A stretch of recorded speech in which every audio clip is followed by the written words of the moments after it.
আমার কাছে একটা ফোন যায় অ্যারাউন্ড 12:15 মতন হবে, 12:15 নাগাদ, যে আমার একটি মেয়ে আনকনশিয়াস হয়ে গেছে এবং ওরা ওকে হসপিটালে শিফট করেছে, হাওড়া হসপিটালে। তারপরে আমি এসে শুনলাম একজন না দুজনেরই হয়েছে, এবং দুজনকেই স্কুল খুব প্রম্পটলি, মানে স্কুলের action was very very prompt. ওরা সঙ্গে সঙ্গে এখানে পাঠানো হয় এবং বাচ্চাদের আন্ডার স্ট্রিক্ট ভিজিলেন্স 4 জন ইনভিজিলেটর স্কুল থেকে এসে ওনারা কিন্তু 40 মিনিটস এক্সট্রা গ্রান্ট করা হয়েছে, এবং 2 জন বাচ্চাই অক্সিজেন মাস্ক রয়েছে একজনের, কেন প্রচণ্ড ব্রিথিং প্রবলেম হচ্ছে। তো ওরা কিন্তু এক্সামটা এখন দিচ্ছে।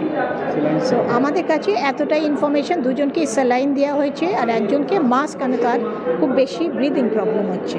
কিন্তু স্কুলের কোঅপারেশনে বাচ্চাদের এখানে এনে কিন্তু ওরা এক্সট্রা টাইমে এখন এক্সামটাও দিচ্ছে।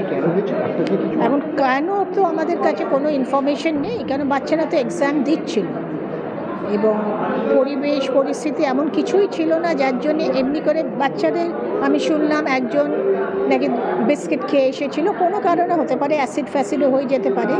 রিজনটা তো আমিও বলতে পারছি না, কারণ এটা তো ফিজিক্যালি আমার স্কুলে হয়নি। আমার কাছে ইনফরমেশন যাওয়ার পরেই আমি এসেছি।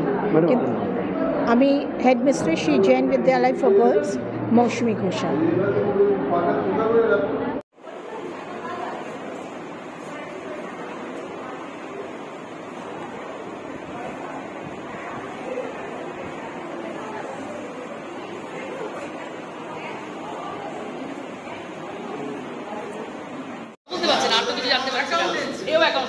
আমার মনে হচ্ছিল ওটাই, ওদের প্যানিক অ্যাটাক মতো হয়ে গেছে মনে হচ্ছে। নাম জানা যায় না না, কিছু বলতে পারছি না। আমরা তো আমাদের